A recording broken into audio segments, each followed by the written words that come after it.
திருப்பூரில் குவார்ட்டருக்கு கூடுதலாக 10 ரூபாய் இல்லாததால் மதுப்பிரியர் டாஸ்மாக் கடை ஊழியரிடம் கெஞ்சிய வீடியோ வெளியாகியுள்ளது.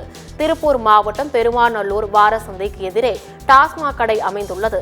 இங்கு சென்ற மதுப்பிரியர் ஒருவர் 140 ரூபாய் கொடுத்து குவார்ட்டர் கேட்டுள்ளார். அப்போது கடை ஊழியர் கூடுதலாக 10 ரூபாய் கேட்டு மதுபானம் வழங்க மறுத்துள்ளார்.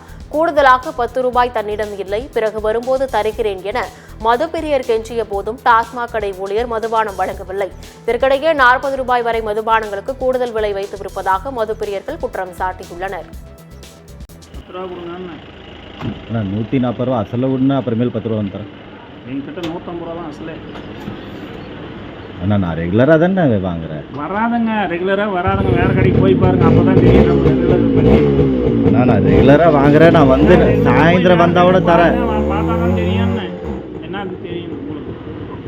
ஐயா அசலில் தானே கேட்குறேன். ஐயா நீங்கள் அறுக்காதுங்க, நான் வெயிலில் உட்காந்துக்கிறேன்.